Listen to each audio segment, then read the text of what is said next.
I was ready to enjoy the benefits of marriage before I was ready to be a good husband. Say it plainly. He wanted to do what married people wanted to do without the covenant of marriage. Without the covenant, and I was saved. You hear? So I say, you got to marry me. Did your parents ever say y'all getting married too young? They didn't know. They didn't know. I lied and told my mother that I was going to a friend's wedding, and we went to the Justice of Peace and got married. How did y'all break the news to them? Oh my God, that's a story too. I don't lie to my parents. My father's from Brooklyn. He don't play. Got him on the phone. Did he threaten you?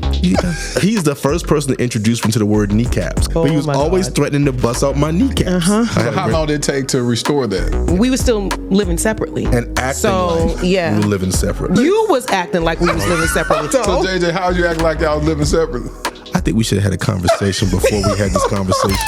Welcome to Dear Future Wifey podcast. My homies JJ and Trina Harrison, y'all. You deserve. Yes, sir. Did you know that song was gonna take off like that? No way. Right before it, they dropped us from the record label. So I own my own master of the next record we put out, and that record was You Deserve It. You see what God? Yeah. I was gifted, but my lifestyle did not align with my gift. Teach. And here's where the switch happened. I'm at a conference, and Cheryl Brady's preaching. At that moment, I promise you, the Holy Spirit spoke to me louder than any song I've ever heard. He said, "You're ignoring your favor. A man that finds a wife finds a good thing and obtaineth favor with the Lord." Let me say this. This is not how marriages are supposed to start. We don't want you to do we don't want you to do like we do. Do not be like us in those first 10 years. Go to premarital counseling. Yeah. And don't ignore the red flags, the yellow flags. Yeah. Don't ignore no flags. We don't want anybody to think that the way we started is the model way. It is not. But we do say our marriage is a miracle, although it started one way. Here we are pastoring together, doing some amazing things, but together. Why do you believe God didn't release you to leave him?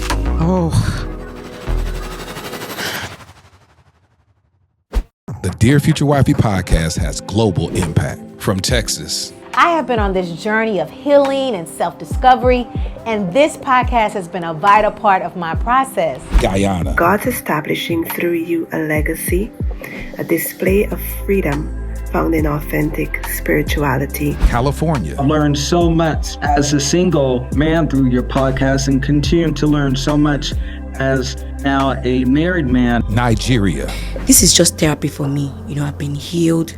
I've been strengthened in my convictions. I've understood how to do singlehood better. Amsterdam, Way that you've shown us how it is possible for a man to be as intentional as you are. New Jersey, I appreciate your vulnerability. I appreciate just being able to see that there is life after divorce. to New York, I am a single woman, so these episodes really give me hope and courage that God does have a husband for me. Discover, uncover, and recover love. I'm Lateris R. Whitfield, and this is season 10 of the Dear Future Wifey podcast. Welcome to the Dear Future Wifey podcast. I'm your host, Lateris R. Whitfield. Listen, are you still shacking up with us? If you're still shacking up with us, can we get a commitment? Hit that subscription button and subscribe. Make sure you turn on your notification bell so you'll be notified about upcoming episodes. Listen, man, this season has been absolutely amazing. Absolutely amazing. But while we're at it, I want to tell you about this amazing book that I have coming out called Student of Love. How many of you know that love isn't about finding the right person? It's about becoming the right person. So that means that we need to do the work so that we can heal. This book was written out of different stories, different guests that have been on the podcast, different gems and nuggets that I've taken away from the podcast and used it in my fabric of love. And so what I want you to do is pre-order this book. Why pre-order is so important is because it lets the big box stores know that this book is a highly anticipated book, and it makes them order more books from the publisher. So let's all become student of love. Matter of fact, watch this promo right now.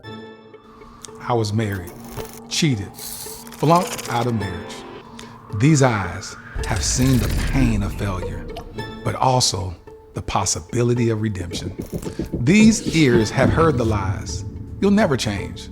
But they've also caught the whisper of truth. Lateris, you can learn love on a level you've never known. This finger once carried a vow I wasn't ready to honor. Today it's empty, but it's unashamed.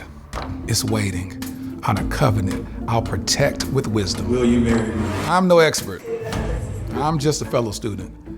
I've sat in love's classroom, even spent time in detention, but now I live with intention. That's why I wrote Student of Love, because learning love never ends. Sit next to me and cheat off of my paper. Cheat? Tony, should I use a better word? Let's just cut to the chase. Pre-order this book and start the journey on becoming a true student of love. Class is now in session.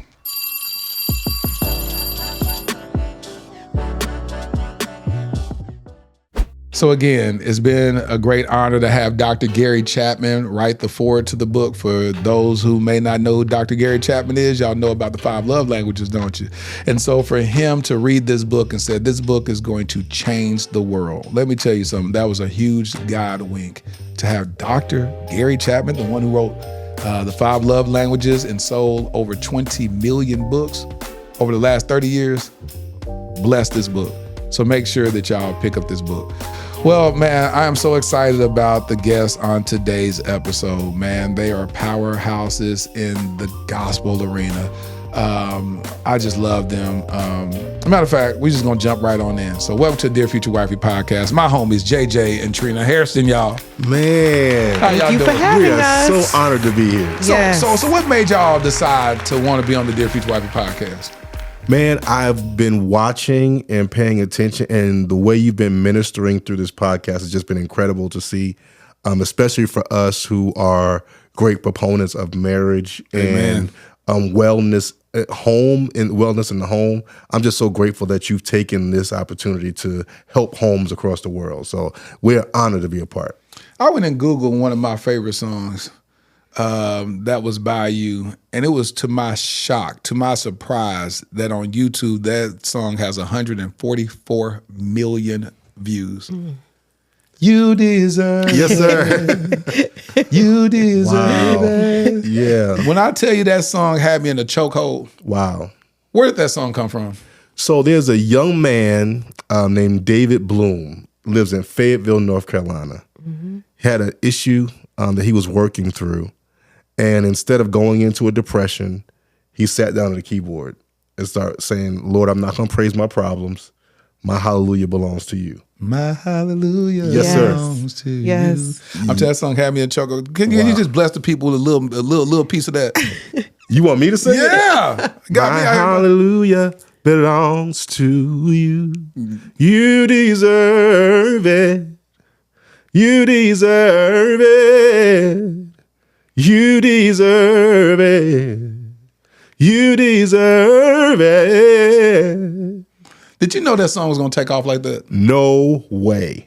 So here's the thing. When it was time to record, we had this whole, 14-song celebration of where we had been in gospel music at the time. And then I went to sing at this church, and I heard a little piece of You Deserve It. So that's when I said, well, let me add this in and see what it does. He said, let me just add it in. Yeah. It was a last minute thing. The band didn't put any energy into it because they were like, man, we done already. You know what I'm saying? This was at the last minute, literally 2 weeks before the recording. So we put it in, and that night it was cool. No great impact. But then I was hosting a worship conference, actually a youth conference at the church I used to be a minister of music at. And I'll never forget, Willie Moore Jr. was there. And Travis Green was the main guest. Yeah. Oh, wow. Yeah. And Travis got up and starts, I sang it that night, and then Willie got up and said, that's a number 1 song, bro. I was like, yeah, okay, we'll see.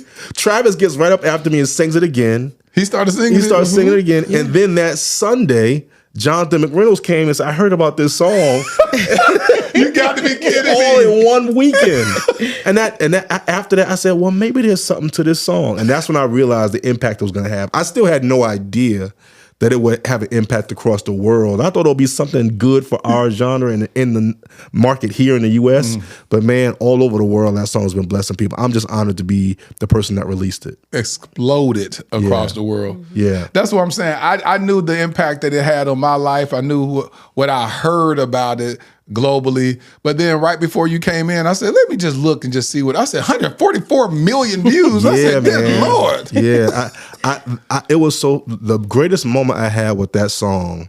I was at home and I got tagged in this video And it looked like some African kids. I didn't realize it was an orphanage in Africa. Oh, that place. And I love their videos. Yeah, and they were singing "You Deserve It," and and they sounded so amazing. Oh, they sound beautiful. But then you think about it, like, what kind of lives are these people living? But yet and still, they're still saying, "God, you deserve it." Now here we are. Sometimes things aren't exactly what we want them to be. And we fall into sadness and depression, but these people are in a very low state. Yeah. But they still worship God in spite of. They still say, "God, you deserve it." So how dare we have the meager problems that we have, and we shut our praise down? So no matter what we're going through, we're going to tell God, "You deserve the praise." What you think about that song, Trina?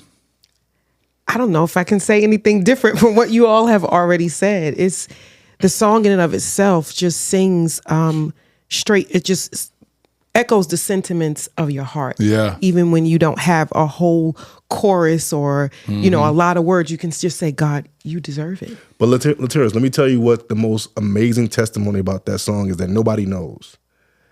As far as our relationship is concerned, when it was time for that record to come out, right before it, I was with a label and they said, "Okay, we spent a lot of money on you. It hasn't really come through the way we wanted to," so they dropped us from the record label. Oh, wow. So then you said prior to the song? Prior to this record. Prior to it. Mm-hmm. So it was like, okay, cool. What am I supposed to do now? They said, well, you can have your own imprint and, you can release music on your own. Oh, look at God. So I was like, okay, well, I'll try to do what we can. We recorded our own music. We had to pay for everything. Yep. We had to package it. All the stuff was on us to do. We had to market it.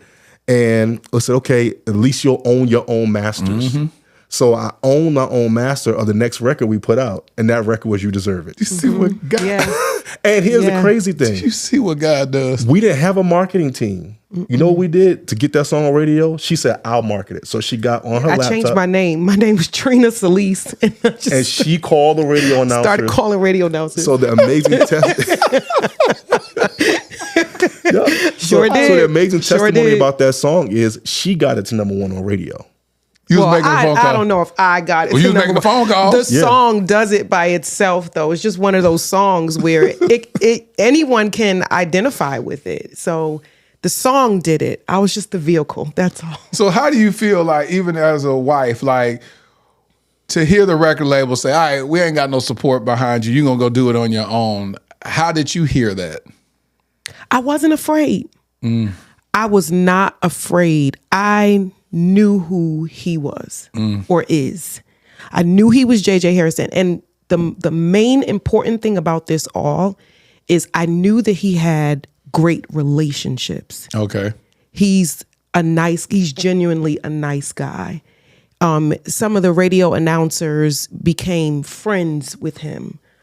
So it was the favor of God all along. But then it also speaks to the fact that you got to be nice to people in the music industry, especially in the gospel music industry, because it's a smaller industry.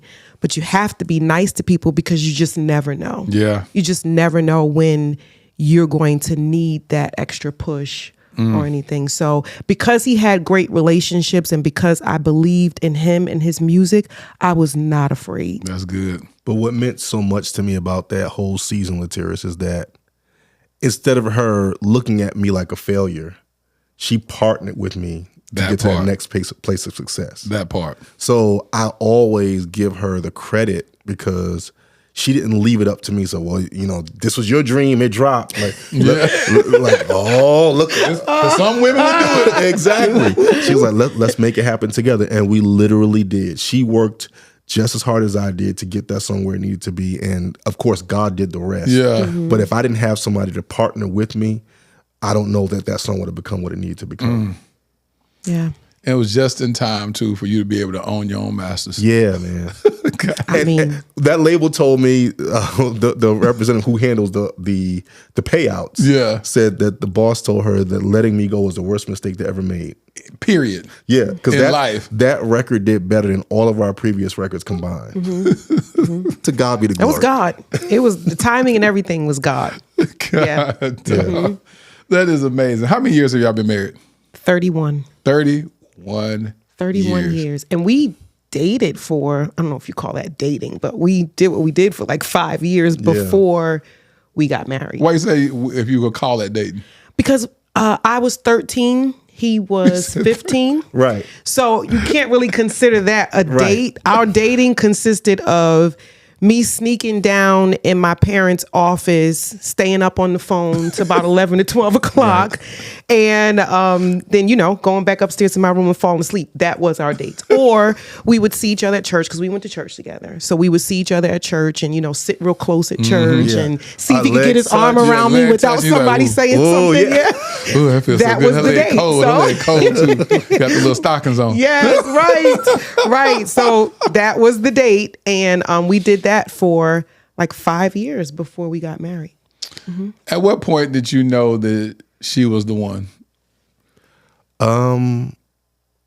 This is gonna sound real corny, but I always knew she was the one at that young age. At the young age. Why you say that?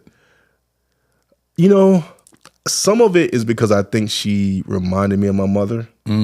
I don't know. And that's the sad part. I think that people say that you look for your mother and your wife. That's not a bad thing if your mom was a good woman. Yeah. Well, I mean, but the crazy thing is my mother and I didn't have an amazing relationship. Oh. But I think I saw in her what I wanted. Oh, that's deep. And it was so similar to what I saw in my mother. So I always knew, even at a young age, she would be the woman I spent the rest of my life with. What I didn't know was how soon that would happen. I think I was ready to enjoy the benefits of marriage before I was ready to be a good husband. Say it plainly. Say it so the people know. Don't try to dress it up. Don't try to dress it up. I'm being honest. He wanted to do what married people wanted to do without the covenant of marriage. Without the covenant, and I was saved. You hear? So I say you got to marry me. That's what you told Trina. Oh yeah, you got to marry me. Because I was like, all right, get up. So y'all, how old when y'all got married? 18. I had just turned 18. She just turned 18, and I was going on 20. Yeah. He was going on 20. Yeah. Did your parents ever say y'all getting married too young? Whoa, that's a story right there too. They didn't know. They didn't know. Well, they knew that we were planning to get married, but again, we were so young until they didn't take us really seriously. Yeah, I had all the bride books, the magazines. I had sent out invitation to my bridal party to be a part of this wedding. I just knew I was going to have this big fairy tale wedding. And then it just didn't happen that way. We just eloped. We can't even say elope. We went downtown Bridgeport, Connecticut to the Justice of the Peace. I lied and told my mother that I was going to a friend's wedding, and we went to the Justice of the Peace and got married. And then how did y'all break the news to them? Oh my God, that's a story too. So here's the bad part. After we got married, I did spend the night out. So we, consummated our marriage. And then I went back to my house. He went to his house. And so I had gotten a full-time job. He was part-time. I think he was part-time working for an agency. He wasn't getting benefits. I had a full-time job and I was getting benefits. So I wanted to put him on my benefits. I didn't know how to fill out the paperwork. But like a couple of days before that, my brother had went to my father and was like, JJ was in this house when y'all wasn't home. I don't know why he ratted me out because me and my brother are really close. I don't know what possessed. Older. He's older, but we're just a year apart. And for whatever reason, he decided to tell. She told him snitches get stitches. Right. I wanted to give him some stitches. So when I went to show my father this paperwork, my father actually wanted to talk to me. And he was like, Javon told me that you had JJ in this house. And I said, well, Daddy, anything me and JJ do, we got a right to do. I just thought I was grown. They can't even sneak good. I was like, well, I don't lie to my parents. So she said we have a right to do. Once my father approached me, I couldn't lie. I was like, this is your moment. You need the paperwork. This is your moment. So I told him, I said, me and JJ went to the Justice of Peace. We got married. And he just stared at me. And at first you can tell he was in disbelief. And he said, he thought I was joking. He was like, well, who did it? Did Javon perform the ceremony? Like, I was like, no, Dad, this is really, really serious. So it was like 6 or 7 o'clock in the morning and he called him. Yeah. Got him on the phone. Did he threaten you? Yeah. A few times. My father was great. My father's from Brooklyn. My father's from Brooklyn. He don't play. So I think he did threaten you that morning. Yeah. But he told me, like, how did you do this to me? My father-in-law, amazing. Everything is always about him. He takes how it could so you do this personal. to me? Yes. Not that y'all have made a covenant for the rest of your life. Right. Look at what you did to me. Right. You done took his baby. He sure did. Didn't ask his blessing or nothing. Didn't ask anything. All out of order. But he's the first person to introduce me to the word kneecaps, because I didn't know what a kneecap was. Oh my God. But he was always threatening to bust out my kneecaps. Let's go Google what kneecaps is. What is that? He sure keep putting a lot of emphasis on the kneecaps. But we've since after that had really great relationships. So how long did it take to restore that? You got to think about it. To marry someone's daughter without even asking their blessing. Yeah, that's like a slap in the face. Yeah. And so but honestly, I don't even think it was that. I honestly, right after that, Lateris, he would have been okay if I would have started to become a really good husband. Right, we were still living separately. And acting like we were living separately. Right. So, well, you was acting like we was living separately. I want to clarify this. I was not acting like we lived separately. So then that made my father even more angry. I think we should have had a therefore, conversation. That's why he wanted to bust his kneecaps. So JJ, how'd you act like y'all was living separately? I think we should have had a conversation before we had this conversation.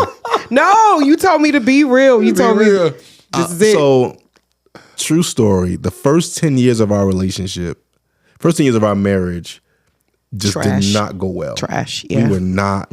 I was not a good husband. And I don't even know that I was a great wife. Okay. I didn't say that. No, I'm being honest. I was more interested in being legal than I was being a husband. And I'm gonna tell you this. This is what happens a lot of times with the way the church raised us. They say it's better to marry than to burn with lust. Yeah. So it's like, I'm burning with lust. Let's get married. Like that fixes it. That does not fix it. That That exasperate the lust. Yeah, exactly. It's like, why but it's how we were taught, and I'm glad you're giving language to this. So continue. And you know what, I wish somebody would have told me that if you get married, the lust doesn't go away. That's what I'm talking about. Right. You think that now I can, do what I want to do. It just puts more people in your bedroom. Exactly. Because now the lust actually increases. That's what I said. Exasperation. Because you need to learn how to disciple and discipline your flesh to be locked in and loyal and committed to one person. Right. That part. And the enemy is going to put everything in your way. And we'll put everything in our own way to explore other relationships. And to be honest, that's what I did. I was not faithful to my wife in those first 10 years. And I honestly didn't feel like it was a big deal at the time because we had never even lived together. Right. Y'all just got married and lived separate for 10 years? Yeah. So you were still living at home with your mama? Yes. Or, eventually I moved out and got my own place. So your parents never say, can y'all kind of like move Absolutely together? They wanted us to, but then they also knew that there was a lot going on. As a matter of fact, right after my father found out and we didn't live together, he told me to get it annulled. I'd never even heard of an annulment before. Yeah. But he was like, Trina, you got to get this annulled. JJ don't want to be with you. Y'all made a mistake. All of this kind of stuff. And I just never did it. Now, meanwhile, we did have a son in those 10 years. So something was working. Yeah. Something about this relationship was working. We're supposed to have a conversation. What we're going to talk about today. But, I had a son. He's an amazing young man. And in those 10 years, we were still very intentional about raising him the right way. So, I had my own place. He had her place, and he would come to my place. And we would do all the things we would do. So y'all was literally living like baby mama, baby daddy, and y'all married. And we were married, absolutely. Yes. So you actually had your own place at this point. Yes. And she had her own place. Nobody thought about we should live together. Yeah. No, because it was so many problems at that point. And like again, we were young, and unfortunately, but fortunately, I have to say, the church wasn't giving me any advice. Oh, yeah, no. The only thing the church was saying is divorce. This is not going to work. And I was so conflicted because you got to remember at the time, Youthful Praise had started singing. We were I don't know if we were traveling yet, but we were at least doing a little something, known in like the Bridgeport area, maybe New York. And so I was conflicted because I was singing songs about God being a healer. I was singing songs, God can work miracles. I was hearing these great messages. God can do this. He can heal cancer. He can do all of this. And I'm like, oh, why can't he heal my marriage? That part. So I didn't know what to do because I was caught between a rock and a hard place. I had all of my mentors and everything telling me, you got a divorce.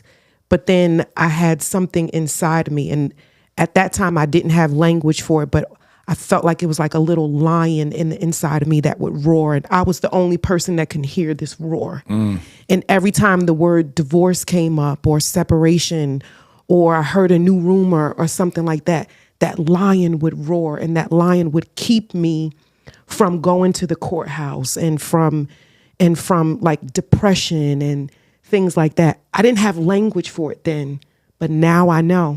Now I know that was the Holy Spirit. And the Holy Spirit kept me from leaving this man. And thank God he did. Thank God he did. True story. So first, let me say this. This is not how marriages are supposed to start. We don't want you to do. We don't want you to do like we do. Do not be like us in those first 10 years. Go to premarital counseling. Yeah. Find somebody who's willing to be loyal to you. Yeah. Make sure you understand the covenant and not just the benefit. And don't ignore the red flags. Yeah. Don't even ignore the yellow flags. Yeah. Don't ignore no flags. We don't want anybody to think that the way we started is the model way. It is not. But we do say our marriage is a miracle because although it started one way, here we are pastoring together, counseling marriages together, doing some amazing things, but together. But here's how it happened. Here's where the switch happened. I was at a women's conference. First of all, this is why I tell people all the time, your gift and your lifestyle sometimes are not codependent. Because I was gifted, but my lifestyle did not align with my gift. And I was still able to be effective gift-wise while my life was in disarray. So for a while, I thought that was acceptable. Yeah. And I'm at a conference, and Cheryl Brady's preaching. And she gets up to preach, and she's talking about the story of Noah. And she talked about how he went up and down in the boat, went through the whole storm. And then there's a scripture that says, and God remembered Noah. And she said, God hasn't forgot about you. I don't know what in that one scripture, and God remembered Noah, shifted my perspective. It shifted my life. And at that moment, I promise you, the Holy Spirit spoke to me louder than any song I've ever heard. He said, you're ignoring your favor. I'm like, but I'm in a good place right now. But then the scripture says, a good man, a man that finds a wife finds a good thing and obtaineth favor with the Lord. So I realized that there was a level in the Father, a level of blessings that I was not tapping into simply because I wasn't being faithful to my wife and I wasn't making a whole effort to be loyal to my family, loyal to my wife. And I needed to change. It had nothing to do with what she had to do. It was everything about what I had to do. And I say that because a lot of times when we get married, we talk about what the other person has to do for us. But I knew what I had to do for my relationship. So at that moment, that was one of my weekends with my son. My son is at the house. I said, Nooch, that's what we call him Nooch. He's going to kill us. J4. J4. I said, me and mom are going to get back together. And I'm thinking I'm Superman, right? He comes to my apartment. We go get pizza. We rent movies. We go to the movies. I got the Sega Genesis. Yeah. But he laid on my chest and cried. And I didn't realize that as much as I gave him Disney World every weekend, he wanted me with his mother. Yes. So we got our lives together. And then right after that, we recorded a record called Loud to Praise and Worship. And on that record, there was a song called Incredible God, Incredible Praise. And everything started to shift once me and my wife got back together. Yeah. Incredible God, incredible praise. Yeah. So that's our story. That's the first 10 years. The first 10 years. Yeah. And why do you believe, hindsight being 2020 is probably an obvious question, but why do you believe God didn't release you to leave him? Oh, there's so many answers for that. I have to say that the first one is because it built me. It did. I would not be who I am today if I didn't go through what I went through then. It moved me from serving God because that's what was popular to do, or that's the circle that I grew up in, or even beyond the relationship that my parents have with God. It moved it to a more personal relationship. Now, I was saved. I was saved at, I think, 12 years old. We got saved. We got filled with the Holy Ghost, 12 years old. But my relationship with God really started when my marriage started going through. I don't know that I would have the faith that I have. You cannot convince me that there is anything that God won't do, because I could not change his mind.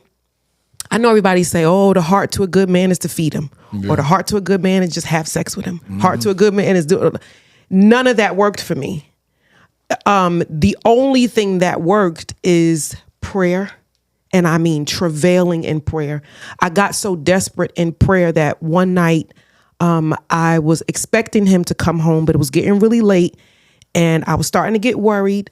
But I said, you know what, Trina, you're not going to worry. You're going to get on your knees and you're going to pray until he comes through that door.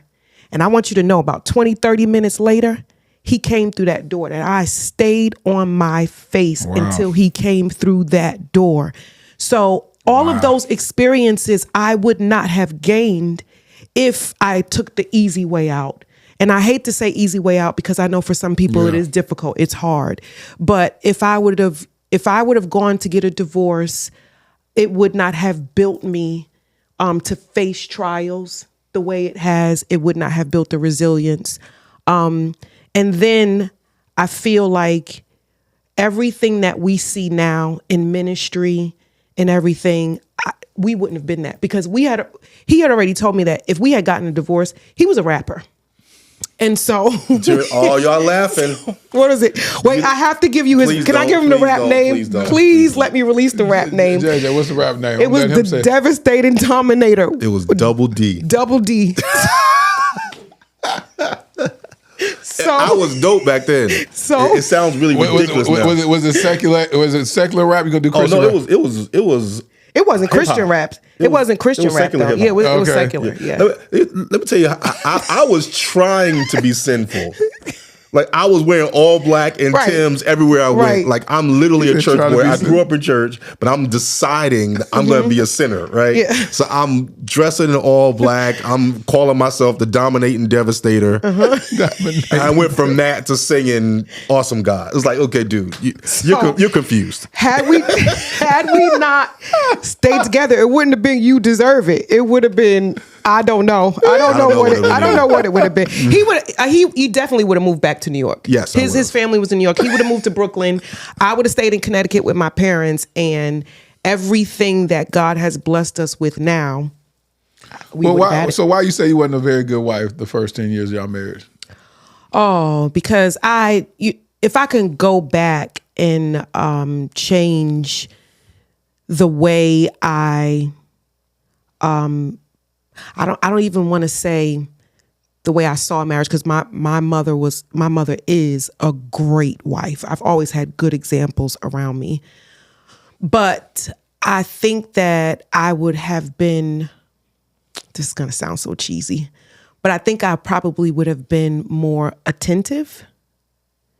I think I should have paid attention to more things. Now, I am in no way saying that what he did was my fault. Of course. Child.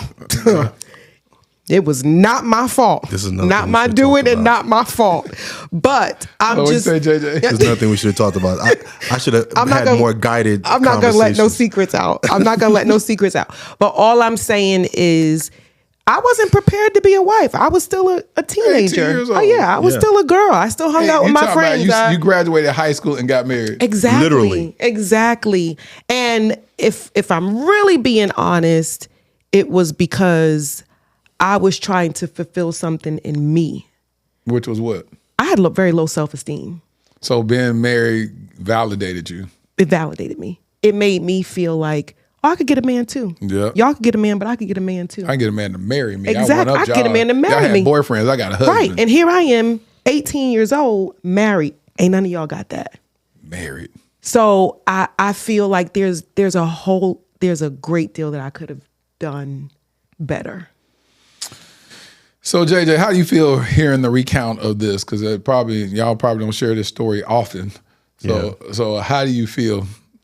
You know, I used to feel a lot of shame, especially now. I try not to be the holier than thou type guy, but I am, no pride attached, but I'm very intentional about the lifestyle I live. Mm-hmm. I want to be a good example for my son. I want to be a good example for my church, for my family. So I'm very intentional to the point where it gets on people's nerves about what I will and will not do. And I look back at who I was then. I'm like, that was so stupid. And I just told her recently, if I would have taken my life and ministry and my family more seriously then, there's 10 years I would have been ahead of the game. I feel like I lost 10 years. But I also believe that it's in that story that I can help men absolutely who are at the place where I'm like, where I was, like, maybe this isn't for me. Maybe I made a mistake. I can now be the example, like, hey, I know you think you made a mistake. Yep. But this is really what God has for your life, and you just got to take it seriously. Mm-hmm. So I'm turning that shame into a testimony. Yeah. And I'm able to be very transparent because you can't find no secrets about me. What you're gonna find, I'm telling you. Yep. Yeah. That's how I live my life. Yeah, I'm giving you what you would look up. Yep. Mm-hmm. So I'm glad that we get to share our testimony. Hopefully, that somebody will feel hope. Like, we start every counseling session with our testimony. That's good. Yeah. Just to break down the walls of, like, I can't really tell you the truth about where we are. Right. Like, I'm telling you, we were in the worst state possible. For 10 years. Mm-hmm. And now here we are counseling you, telling you that a strong marriage is possible, no matter where you're coming from. Mm-hmm. And we got a pretty good success rate of, people who are literally at the state of divorce and they turned it around. That's I mean, good. we had maybe one or two that didn't make it, but for the most part, we've been doing pretty good because we're able to be honest about where we were. Yeah. So where I would feel shame, I feel gratefulness because we made it out and now we're able to help somebody else. Mm-hmm.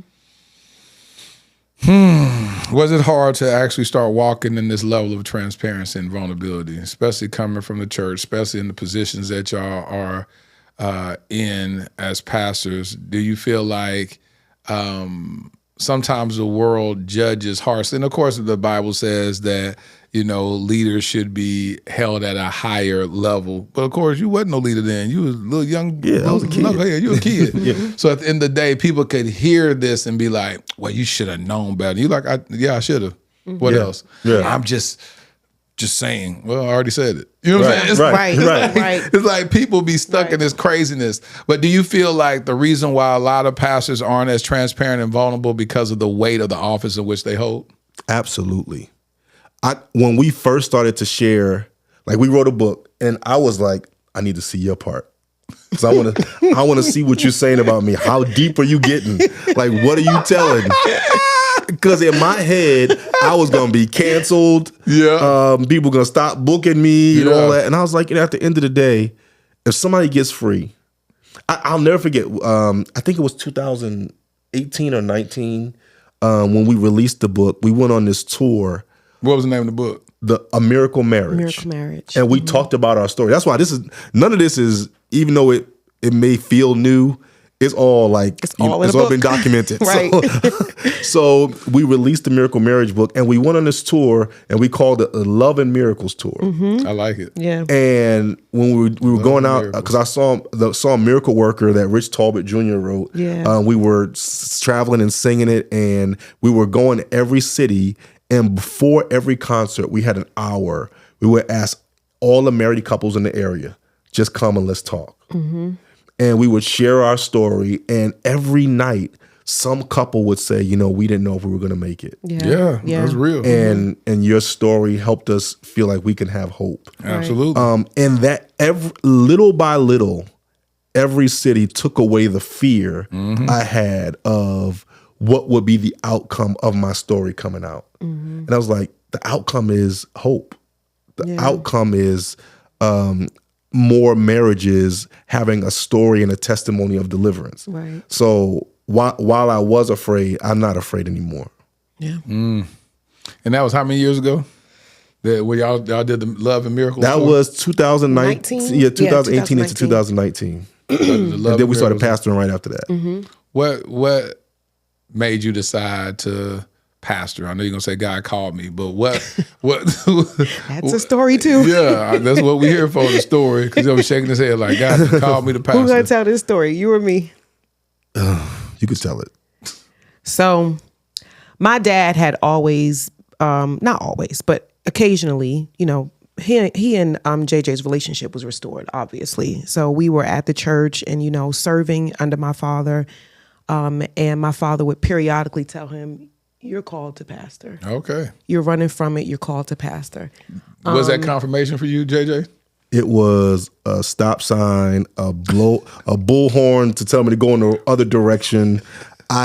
He was running. As a matter of fact, we would on the road while the choir was traveling, we would, just be playing around and call him Pastor JJ, and he would get this real serious face on his look on his face, and he was just like, "Don't call me that. Do not call me a pastor." So I don't know if he was doing that because he felt it and he just didn't want anybody else to see it or what it was. But we went on this tour and we got a call from Matthew Stevenson. And at first he asked us if we wanted to pastor in Detroit. And we were like, no way. That God is not telling you that. I don't know where that's coming from. And then some time went by. And then he called again and he said, I'm going to start a work in DC and I want you all to help me. It was just as simple as that. And he did. He started the Bible studies in DC. But, so we were on the Love and Miracle tour when that happened. So he said that to us. And then, so that was the day after we had ended the tour. In Connecticut. In my father-in-law's church. And my father-in-law, after we finished, it was every night was supposed to be a concert. It was like a revival every night. And then he comes to me again and said, you're supposed to pastor. Yeah. Stop running. Yeah. And then the next day we get that call. Let me tell you, not to put my family business out there, but let me tell you why that's so significant is because in 2018, 19, somewhere around there, my father had started having some medical issues and his language now his language isn't as developed as what it was, but that was some of the last words that he was able to speak to him clearly. My parents were living in Connecticut at the time. We were in DC, so we didn't communicate with them all the time. I mean, I would call them just to see how they're doing. But the last instruction he gave was to JJ, you're supposed to be a pastor. Stop running. And then you can tell him about Matthew Stevenson. And then we get the call. So we start in DC. This was right in the beginning of 2020. And God's been blessing, whatever. And, we know we've since transitioned. We're no longer under the ministry of Dr. Stevenson, but he helped us to get started. We praise God for that. We'll always give him honor for seeing something inside of us and being bold enough to push us out. But I was still fighting. Oh, yeah. Oh, definitely. But, look at what the Lord has done. Yeah. and to be honest, and let me tell you the beautiful part of that whole story. My father-in-law, like we said, he pushed us, gave us that last instruction, started to have problems. And God has blessed us so much that now we were able to move.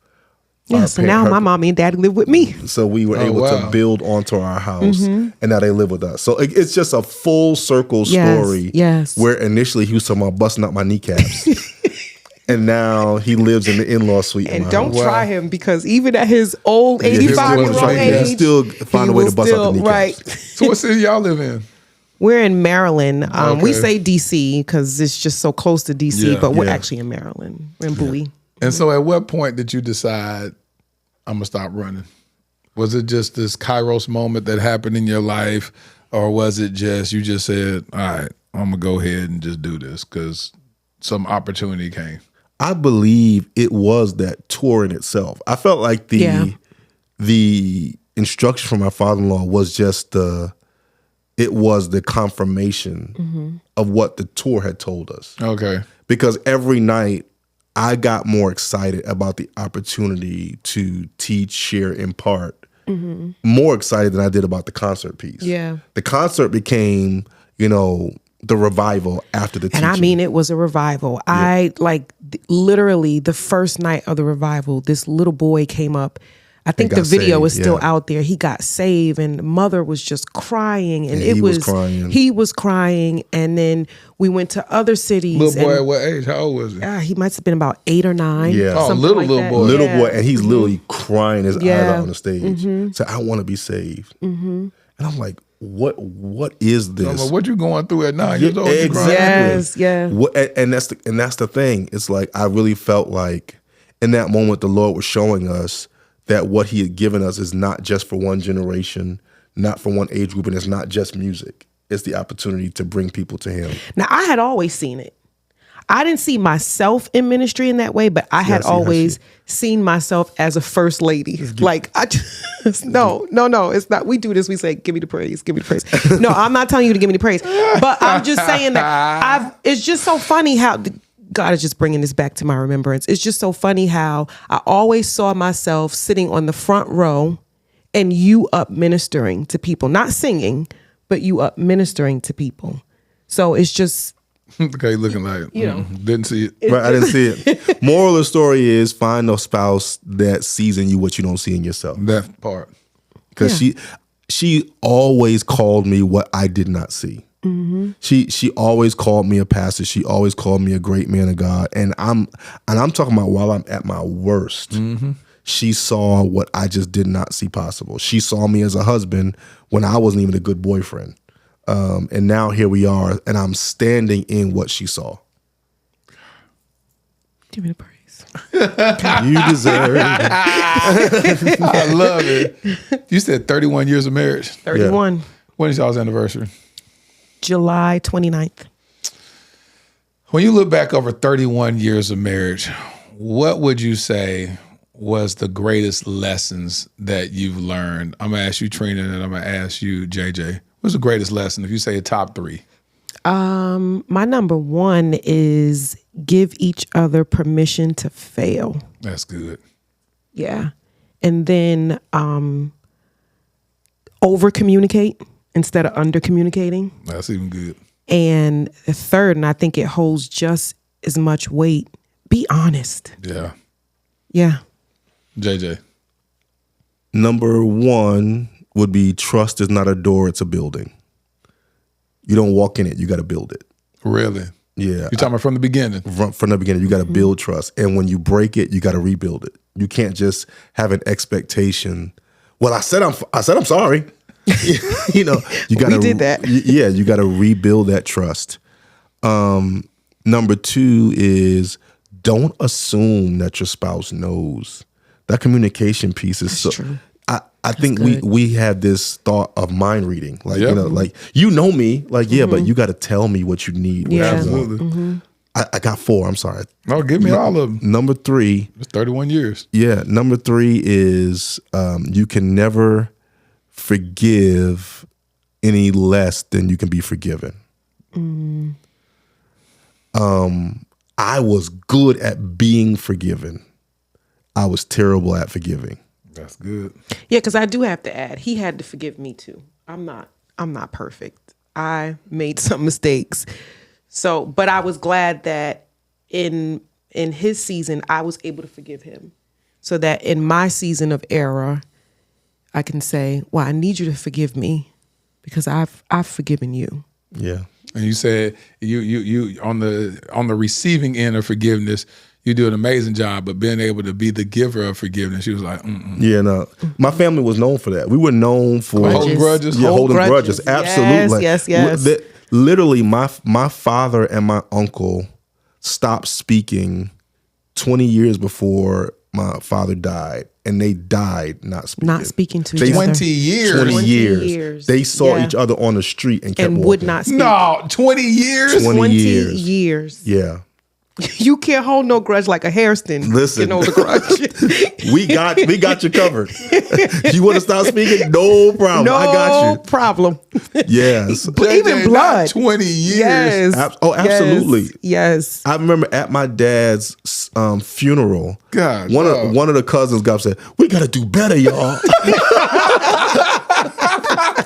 Typical black funeral. We got to do better, y'all. Tyler Perry show. We want to do this now. No, we're not forgiving now. Yeah. So yeah, we're just known for not forgiving each other. We're known for holding grudges. Mm-hmm. And even now, like when we do something, our loudest arguments are the quietest ones. Yeah. Like where we'll walk around and not speak. Mm-hmm. That's a real argument. When we go at each other, that's a dispute. Yeah. Yeah. Our arguments are silent. Don't speak. Don't speak. So that burns me because, again, I will over communicate. Yeah. I got that New York blood in me. We're going to talk about this and we're going to talk about it now. Right now. And he goes silent. But I had to stop using my silence as a weapon. Yep. Mm-hmm. So it was that forgiveness piece I had to do better at. And number 4, which is the most important, there's a couple at our church. They've been married 65 years. Mm-hmm. Yeah. And amazing Shout people. out to the Procopes. Today is Pop Norman's birthday. Yes. Norman and Kathy Procope. 65. He said something in one of our marriage nights that changed my perspective. It's something I've done, but I didn't realize I've done. He said, the reason why we've been successfully married for 65 years is because I've been married 10 times to the same person. That's real. Mm-hmm. And I was like, what does that mean? He said, I've had to accept the new version of my wife every time she changed. That's facts. Mm-hmm. And I realized in our 31 years, we've been married about 7 times. Yeah. Yep. Yeah. And even now, the Trina you see before you is not the Trina I married when she was 18 years old. No way. She's become bolder. No. Yeah. She's become more confident. She's become more outspoken. She's a preacher now. She's a pastor now. And when we got married, she was the background girl. Mm-hmm. So I've now had to accept the evolution of who she's become. Mm-hmm. And there are many couples that get divorced because they can't handle and embrace the change. Yeah. That part. Yeah. Like every time the person changes, they feel like, well, this is not what I'm married. I don't know you. And they say we grew apart. Right. Yeah, no, because of that. Right. Yeah. You got to Let me tell you together. one thing I put in the book that sticks with me is that when your arm or leg or something like that breaks, when you go to the doctor, they cast it together so that it can grow and mend and all the ligaments and everything can form again and make you whole. Yep. There's no way you're going to do that apart. Nope. If you want to see your marriage work, you're going to have to force yourself together. Yeah. Because that's what that cast does. It forces you together until everything comes in alignment. That's real. And that's what we've had to do. We've had to, at times when it wasn't comfortable, we had to say, well, we're gonna be together for life. So are we gonna be miserable or are we gonna be happy? That part. What do we have to figure out to make sure we're not miserable? That's real. And that's what we've done. And we've been able to embrace all the evolutions we've gone through together. Yeah. At what year did these 4 points actually click? Is this something after 31 years that you finally got? Or is this something like, about year 20, we kind of got these gems together? I think they're still clicking. Mm-hmm. Yeah. I can honestly say at like maybe year 15, I understood how important my marriage was.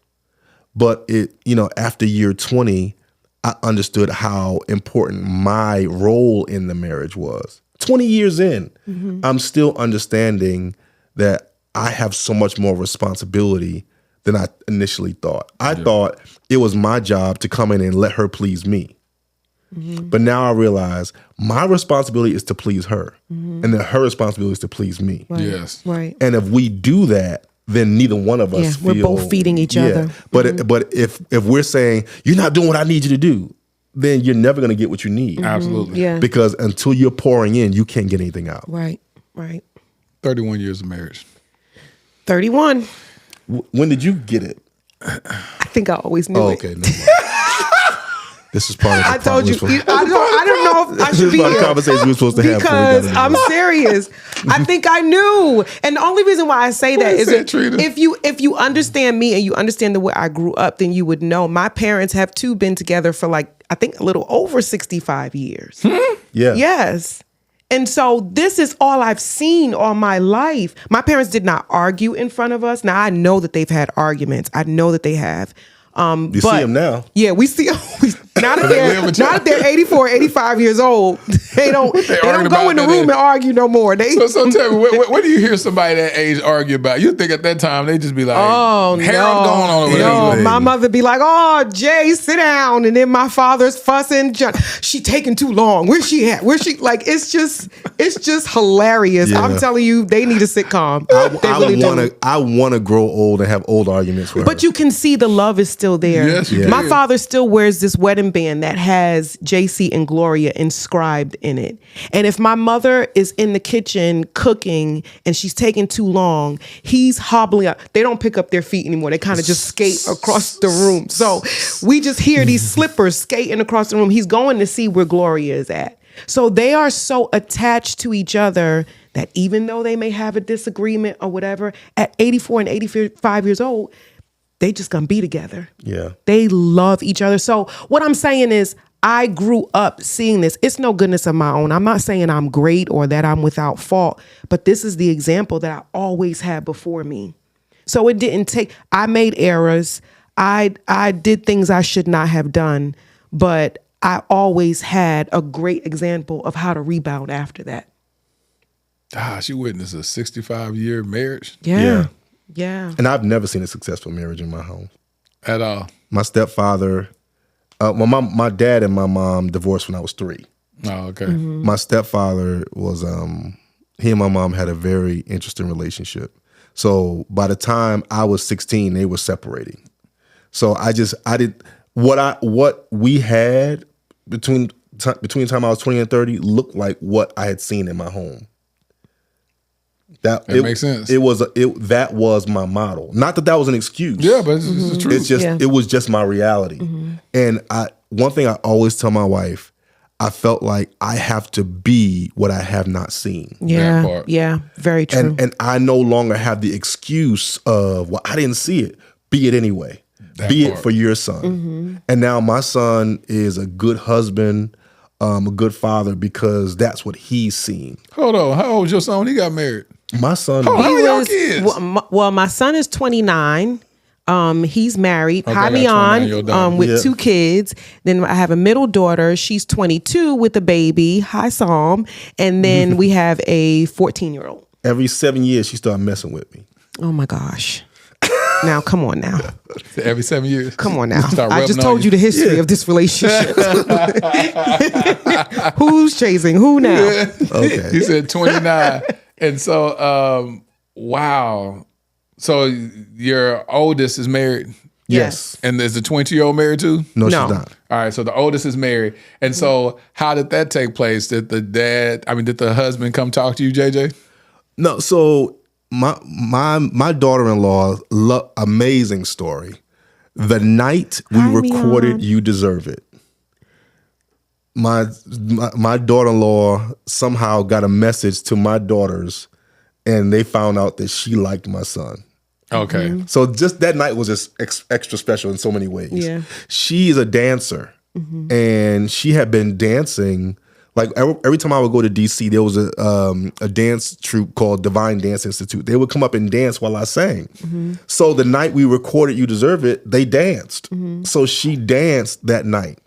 And then the funny thing is, so right after they met, the night we recorded, the next time I had to sing, my son's like, "Dad, you see that girl dancing?" Yeah. He said, "She liked me." And now they have 2 amazing children. They've been married. She said she knew. She said when she saw him, she told her parents that night that she was going to marry him. Really? Yes. Yes. And they got, see, it's just something about these women. We know. We know. Okay, JJ. Y'all should really listen to us. I'm telling you. I'm telling you. Honestly, though, I love my daughter-in-law. How old were they when they got married? He's 29 now. I think they said they just been married for 5 years. Yeah, they just so celebrated 5 years. So they were dating from the time that happened when They dated in college. Yeah. And then when they got out of college, they got married. Yeah, she kept him saved while he was in college. Yeah. Because she was going to college at home she was in Philly, and he was going to college in South Carolina. So, he stayed pretty safe when he was in South Carolina because he was bless the Lord dating Mian. So praise the Lord for Mian. Yes. So y'all didn't think they were too young to get married? No. So that's good that y'all didn't bring y'all trauma into the relationship. Yeah, no. Be like, we got married young, and I'm telling you, these men just don't be ready. Hey, you need to wait till you about in your mid-30s, and then you should get married. The good thing is, good and bad thing is, my son had seen a lot of what we went through. And he just did not want to go through all of that. Yeah. So he's always been level-headed, mature in the mind when it comes to taking care of responsibilities and things. So he's in a totally different place. I'm pretty hard on him too. Really? Yeah, I think you are. You are. Well, you are. I wanted He's easier on the girls and harder on my son. Because I know that there's greatness in him. And I know what he can be if he has a very present father. That's good. Yeah. And I didn't have a present father. And I feel like there's a lot I would not have done if I had someone who's present and I didn't have it. So I said, I'm going to be very present. I hit the boy in the chest one time. She won't forgive me. Lord, stop hitting your sons in the chest. Why? Who told y'all to do that? That's a path of manhood. No. Who under whose rule book? Who said that? I don't know. Did It's in the black Jesus do handbook. it? It's in the black handbook. It's in the black handbook. It's a black handbook. You supposed to. I'm Christian before and I'm black. it's not far away. It's one solid shot right it's just there. that. Because if not you, that son going to hit you in your chest. Then what happened? Exactly. No, You gotta let there them know. has to be a better way. Why? It has to be. Why? I just Did it work don't out see. for him? Exactly. Did it work out for him? Let me tell you something. I'm still upset about that. Why are you upset with Knock it? the wind out my son. That's what it should be. No. I don't know what that is. It's just a path. It's just I don't know. It's a beautiful path. I'm Black telling women you, don't understand They it. don't understand it. It's like that's where That one solid hit in the chest. Then he'd be like, he knows. But let me tell you now what we see now. All y'all men done got hit in the chest. And we good. But what about all these girls? Because now you see the times have changed now. The girls are the fast ones. All the boys that got hit in the chest, they corrected. And now we got to face this world with all these fast. Thank God, though, my girls are not fast. I just want to put that out How about you there. ain't lying? Because my nephew, son, who I adopted, he said, these girls aggressive nowadays. oh, yeah. The girls. Oh my Big God, time. these girls be just trying to throw it at you. I said, Yeah. They say what? He's like, yeah, this girl be sending you pictures and doing this. I Absolutely. said, back in our day, you had Times to have work for that. changed. Times have It's changed. a total switch. Yes. They on the hunt now. Yeah, I'm telling you. What do you think that is, though? I think don't. this women liberation or all this? Yeah, I think it started there. Don't get me started on that Oh, conversation. Lord, please please. don't. Where's the Please. towel? I'm 'Cause not. Should I say it? No, please don't say it. Okay. I don't want to go viral for the wrong I think reason. it started there. It started with that. But then I think it's the culture that we live in. All of what these girls are seeing, what's put before All them, this music. has made all that attractive. I don't understand why and how, but it's made that's the way that you get what you want. But that's why I keep threatening to have a daughter's night in a church. Yeah. Because I feel like a lot of daughters are missing that strong father. Why don't you do it? Because I feel like will I go viral? Will I get in trouble? We can't stream it. We couldn't stream it. I think our thoughts are too controversial. Because me and my middle daughter have had this amazing revival in our relationship. She's 22. She's 22. But initially we had a really strong issue in our relationship because I was so strict that I wanted her to do it the right way. And it seemed like the harder I pushed, the more she pulled away. I think she now sees the value of it, and I now see that my approach needed to shift a little bit. Yeah. But because of what I've learned in my relationship with my daughter, I really wish I could take that and share it with the daughters of the church, because one thing I can honestly say is I wish they value themselves. Yes. That's why I say you should do it. You should stop talking about it and just do it. Stop wanting it and do it. Yeah. And it probably should be curated with just you and your daughter talking. And y'all sit there, because she's going to be able to speak the heart, and you give your daughter the freedom to talk about how frustrated it was with how you were with her. And then they're going to, by the end of that conversation, the tension that is brought from father and daughter is going to bring healing. Because everything you're going to say is going to mirror the heart of Christ. Because at the end of the day, God don't be sitting around. He ain't no weak God. You know what I'm saying? Right. He holds us accountable to our decisions, and he says, I want the best for you. I died for you. This is what it is. This is a sacrificial sacrificial love I have for you. And so in that conversation, your daughter's going to be able to say, but I wouldn't want anyway. And she's going to share stories about how her friends who didn't have active fathers in their life, how the role went, how the outcome. They couldn't go talk to their dad about X, Y, Z. You know what I'm saying? Yeah. And she knows at the end of the day, because I'm telling you, I was strict on my daughter at the end of the day. But shoot, she got married. She got married, only man that she's ever known, and gave me a beautiful granddaughter last month. Wow. You know what I'm saying? So and she talks about that. She said, one time she told me, this is when I knew I was doing something right. She said, Daddy, you're always right. I said, why you say that? Wow. She said, all the stuff that used to always, I used to just be like, no, you don't know. You old. You just don't know this or whatever. After a matter of time, I realized you were right. Wow. And I said, you think a father, like, just think about it. I'm not some hater. I'm not some built-in hater. Exactly. I am literally here to help you in your life. Right. If I don't tell you what is right, that means I failed my sole responsibility, the mandate I had to be your father. I failed because I didn't tell you what was right. Wow. And I said, that's it. I don't have no other goal in life except for you to succeed. Right. Yeah. And for you not to have to go through some of the heartbreak, heartaches that I've gone through. And I said, and I'm going to give you the grace to fail. And I'm going to pick you up. But at least you're going to know, he told me this. I shouldn't have done this. And I didn't listen. I said, that's it. And when she told me that, she was like, dang, you were always right. And I said, absolutely. And I said, and guess what? You're going to have the same conversation with your kids. Yes. Absolutely. Yeah. And I'm going to have a conversation with all the boys that got hit in the chest. Oh, Lord. On the same night. On the same night in another room. Right. Yes. Again, this is the guided conversation you're supposed to have. I'm going to apologize on behalf. I apologize on behalf of your father. Right. Punch you in your chest. Hit you in All your these chest good like that. sons that got hit in the chest one time that got their life together. Yeah, go ahead and apologize Go to them. Go ahead. apologize to them so they can be weak. Right, exactly. No, they ain't going to be weak. But no, that is the truth. But it is a path of masculinity. It's funny though. And you know, we can go get that gentle parenting and be like, you should never put your hands on the kid. Mm-hmm. You know, it's just, I don't know about But that. here's the thing. Somebody going to put their hands on them. Facts. I would rather it be me. Absolutely. My son knows how to handle authority. Yep. And how to submit to authority because he had to submit to my authority. Absolutely. But if you allow him to do whatever they want, He gonna do what he want. Can't nobody tell him nothing. They over there beating up the teachers at school. You see that? Like, I've seen more teachers hate their jobs out of fear because these kids be jumping on them than ever. Like when I was growing up, I wish you wouldn't even dare. Oh, Let me tell you something. oh, my mama. Let me My tell you daddy something. would go upside my head if I hit a teacher. Absolutely. in front of the teacher. Oh, In my front God. of the teacher. Come up to the school, whoop Yes. you in front of the teacher in the whole That's right. classroom, and dare somebody to do But something about now you have parents that would go and fight the teacher. Right. How dare you?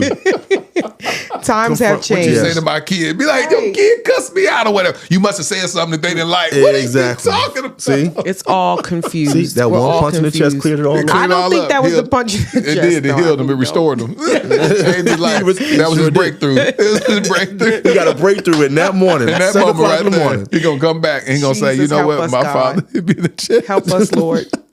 But isn't that interesting though? A woman be like, I want my husband to be active and make sure we get our sons right. See? And then when the method is not in agreement with how they operate, they're like, you doing too much. Well, what I didn't do is I did not correct him, or I That's did not good. say anything to him in front of my son. Well, that's good. But he did say Yeah. she did say a lot to me, but just not in front Oh, of absolutely. him.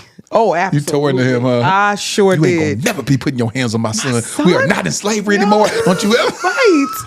Right. But you know what? The same thing with my daughter. We've had conversations around how I wanted her to be more active. Oh yeah. In our dispute. We raised children differently. We had different mindsets about raising children. I think that's because of the way we were raised. I was raised totally different than what he was. So that was another.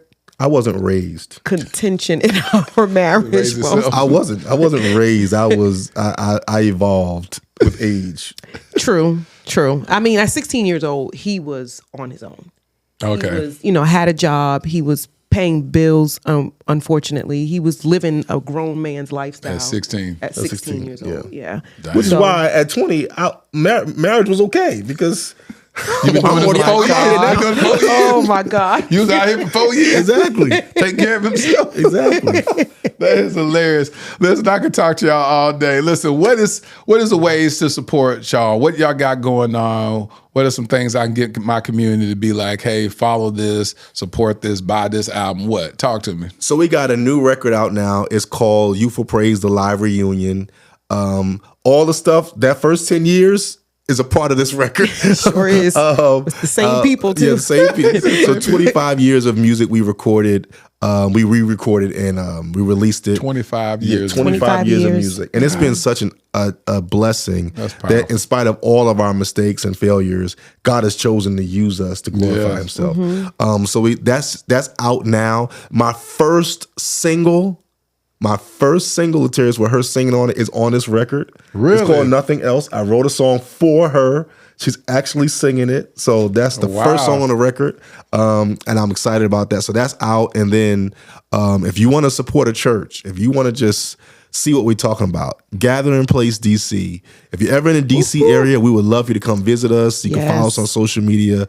God's really doing some amazing things. Not because of us, but because he's so great. What's the website? It's gatheringplacedc.com. Okay, simple as that. Gathering Place DC. Y'all got YouTube. Y'all stream y'all services. Absolutely. Everything's up there. Yes. Man. Oh, pastor. So you don't call her a first lady. You call her a pastor. Oh, no. She cannot be a first lady. I would not be pastoring if she was not pastoring with me. That's good. And that's why we are now submitted to some amazing pastors. Apostle Brandon Clack and his wife, Christabel Big Clack. Ref. We love them. They're pastoring us because we needed to be connected to people who look like us. Yeah. And now we're pastoring and we're leading and we're worshiping all together. And God is really blessing us. That's good. Yeah. That's good. And so y'all been having this church for how many years now? This is our 5th year. 5th year. Yeah. 5th year. I speak blessings over y'all's ministry in the name of Jesus. For God to just open up the windows of heaven and pour out blessings. Y'all don't have room enough to receive. Thank you, Jesus. Because it's a dying generation. It's the most unchurched generation ever. Yeah. And I believe that God can heal and restore and start giving y'all an anointing to reach that lost generation. The people who feel like, that's the God of our parents. That don't really apply to us. You know, we really like the God of Sexy Red. You know what I'm saying? so, Sexy Red. Sexy Red, yes. They into that type of stuff. Right. They in a whole different world. I talk to my nephew. I be like, this it's a different world. Yes. It's a different world. And I say, God, how do I, God, what? Because I've been asking God to give me the language to reach that generation. To be like, what is it that will make that relevant? I remember my nephew, he was listening to some music and I said, why do you like that? Why do you like that? I said, gosh, I feel like my parents. I said, why do you like that music? Talking about, I said, here you are recording music, talking about you shooting people and all that. I said, you don't shoot nobody. You don't even live that lifestyle. Right. I said, why do you say that? He said, and what's so bad about it? I told him one day, I said, you're not going to be successful doing that. He said, well, I'm telling you, the song I just recorded got 1 million views on YouTube. I said, 1 million views. God. Wow, right? yeah. I said, God, dog, I'm fighting up. I said, what you doing? You got 1 million views? He said, I said, what? But let me tell Sounds you, like Terrence, success to me. You figured it out, though. I'm going to tell you how you figured it out. Because you have this. Yeah. And what your nephew's probably trying to say is that's what they think that person's truth is. Yeah. And you created this platform for people to just come tell the truth. Absolutely. And I think that's what's going to keep you successful because there's nothing false about you. At all. And when people come in here, they feel the release to tell the truth. But you know what, honestly, I think is that this generation, they're really more pliable than what we think. Yeah. I think we need more platforms like yours. I think we need more of us, the church, to stand up. I believe that God is opening up this space and time so that the church can rise up and be the real example that they're supposed to be. Yeah. And I think if we did that, instead of complaining, and I'm guilty too, but instead of complaining about what there's not enough of, I think we need to start being what there's not enough of. And we will see more of this Gen X, Gen Z, Gen Z. We're alpha now. Yeah, Yeah, I don't alpha. even know where we're at now. Yeah. But we will see more of them gravitating towards what is right if we do what we're supposed to do. Yeah. You're right, because even when I started this platform, and thank you what you're saying, JJ, both of y'all, is that I said I wanted to be what I wanted to see. Yeah. Meaning that, man, in the church, who ain't sitting up here talking about nothing? You ain't hear no couple sit. You definitely ain't finna hear no pastor talk about they lifestyle or nothing. Right. It's all gonna be like, you're gonna have the illusion that everybody waited for marriage to have sex. Everybody's doing everything right. Ain't nothing.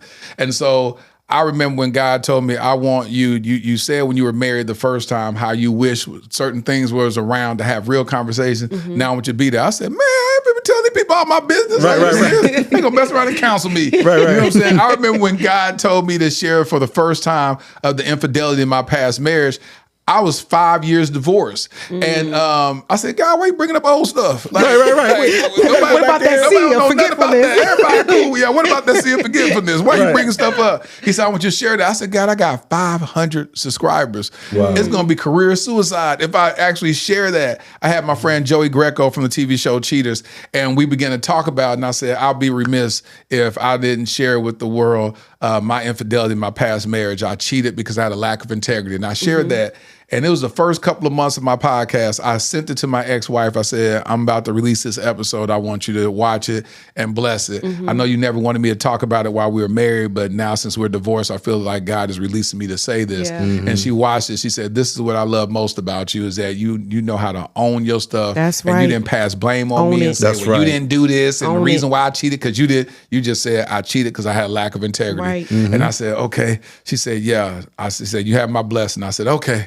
Oh, Lord. Yeah. I released that episode. I was scared. I said, oh, gee. I'm talking about I was dancing around the office. I was like, oh, Jesus. Oh, Lord. Because, I'm like, these people finna see this. Anxiousness, I was scared. Yeah. And I was like, I was reading the comments. I said, why ain't nobody saying nothing negative? Why did they miss that part? What is I'm searching. I'm about to tell people, like, did y'all not hear me say I cheated on my ex-wife? Yeah. Nobody in that episode said, I can't believe this. Nobody said nothing Because they negative. can identify with it. Nobody said nothing negative. They And can I said, identify with it. I'm about to lose all my 500 subscribers. And now I'm over here 635,000 subscribers. Exactly. It's power in your testimony. I don't think people realize what we go through is not just for us. Absolutely. Sometimes it's not for us at all. There's It's for not someone one else. biblical character in the Bible that ministered to you that did not fail. That Right, part. Not right. one. Not one. So the only way you'll be able to receive from the people who are anointed is if you know what is They've been behind through. that anointing and that struggle. And that's why you can say, well, this could be me. Because if you have this triumphant outcome, then maybe where I am now will lead me there too. Yes. But if I only see perfection and I know I'm in a place of failure, I can never feel like I can get there. So it's important that people can see you can be in a low state and still come back. That's beautiful. Hey, listen, make sure that y'all go and support. Go to the ministry website. The link is going to be in the description. Follow, support, tithe to them, give an offering. Just bless the ministry. While you're at it, I want you to pick up the 25-year. And see, people, I was talking to Travis Green, they say, well, people ain't buying albums anymore. And I said, I'm sick of that. I don't care. Just go buy the album. Go buy the album. Go buy the doggone Yes. album. Yeah. Please, Yes. please go buy the album. The 25-year anniversary. Go get the album. Hear the beautiful song that kicks off the album, the song that JJ wrote for Trina. Nothing else. Yeah, nothing else. And so I just thank y'all for y'all amazing testimony, for being transparent and vulnerable. Make sure y'all go pick up the book. The book is still out there. So Still get the on book. Amazon. Yeah, On Amazon. A Miracle Marriage is A available Miracle now. Marriage. So make sure y'all go get that book. Hey, y'all give it up for the Harrison y'all. God Thank bless you. y'all. Thank you so much for Thank having you. us. Thank you for blessing the Yellow Couch. Stay tuned to the end for a letter to my future wifey. Been writing these love letters to you. Ladarian, thrusted suddenly into Child Protective Services in 2015. My nephew, Black, a boy, The likelihood of being adopted outside of kinship, slim to none. Armani, 16 years old, black, a boy, with 5 years in the foster care system before I even knew his name. The likelihood of ever being adopted, yep, you guessed it, slim to none. While Ladarian and Armani were trying to survive and barely thrive in an overpopulated and underfunded foster care system, I was living my own life, doing well professionally. Having been a single father with a daughter who at that point was doing well in college, it was my time to live my life, right? Wrong. I felt unsettled, tireless, agitated. There are just too many of our black children stuck in ambiguity and in the limbo of the foster care system. In 2017, I legally adopted my nephew, Ladarian. Fast forward to 2019, I had no ties to this other young king, but I felt God instructed me to adopt him also, and I obeyed. Starting over with parenting should have been enough, right? Working with various foster care and adoption agencies to help bring awareness to the countless young black kings in the foster care system should have decreased my agitation, right? Joining the board of directors of Advantage Adoption, an organization that helps find permanent adoptive homes for children in foster care, should have led to some type of resolve, right? No, not at all. None of it felt like I had done enough. I now realize that every one of those experiences was laying the fundamental foundation for my life's mission, Kingdom Royale. Kingdom Royale will be a luxury, state-of-the-art home for foster boys. Our first location will be in the Dallas-Fort Worth Metroplex. We will utilize the whole person approach that instills identity, empowers them to advocate for themselves, and enlightens them regarding new perspectives and limitless options that they thought were impossible.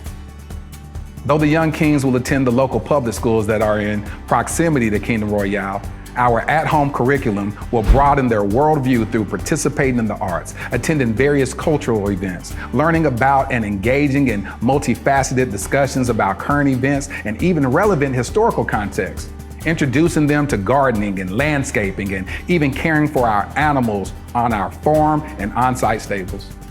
We just launched our Startup Capital campaign with the goal of raising $2.8 million. Now, why $2.8 million? Well, in 2017, I created a web series in which I performed random acts of kindness for targeting the homeless community. One of the most notable successes was that one of the videos went viral, garnering 28 million views. However, one of my biggest regrets is that I didn't raise a single dollar to help in implementing a more sustainable plan for the homeless community. So throughout the years, with much remorse, I reflected on not maximizing that moment. I knew if at that time, just 10% of the viewers donated $1, we would have raised at least $2.8 million that could have really established long-term support for the homeless community, or at least started a long-term initiative to do so. This is my do-over. This is our new beginning. Together, we can attack this at the root by specifically helping our homeless black boys who are already disproportionately represented in the American foster care system. I'm LaTerra Whitfield. I've been nominated for 3 regional Emmys documenting my work with the homeless as well as my personal adoption journey. Despite those accolades, the greatest award for me is truly providing the infrastructure for a transformed life. Visit kingdomroyale.com for more details. Crown a king and make a donation today.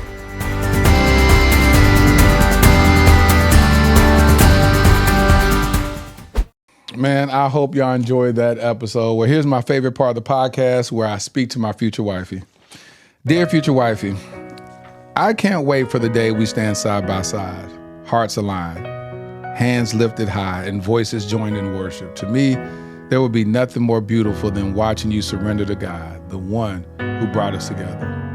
When your tears fall in his presence, I will thank him for every drop because it means your spirit is tender before him. Worship will be our glue. It will be the altar we return to when life gets heavy, the well we draw from when we feel dry, and the weapon we wield when the enemy tries to creep in. When you lose strength, I'll sing over you. When I stumble, you'll remind me of God's promises. Together, our worship will echo louder than any storm. I dream of a home where prayer is normal, worship is natural, and God's presence feels permanent, not just in church pews, but in our living room, our car rides, our late night whispers before bed. Worship won't just be something we do. It will be who we are. So when I picture us, I don't just see marriage, I see ministry. I see us moving heaven with harmonized hallelujahs. I see a union so rooted in worship that even our children will learn to lift their hands by watching ours. Your future hubby. I hope you enjoyed this episode of the Dear Future Wifey podcast. Remember, be lit, live intentionally and transparently, and don't stop loving. Make sure to subscribe to our Dear Future Wifey YouTube channel. We're available on Apple Podcasts, Google Podcasts, Spotify, and Stitcher. We welcome your support. Simply share our podcast with your friends and family.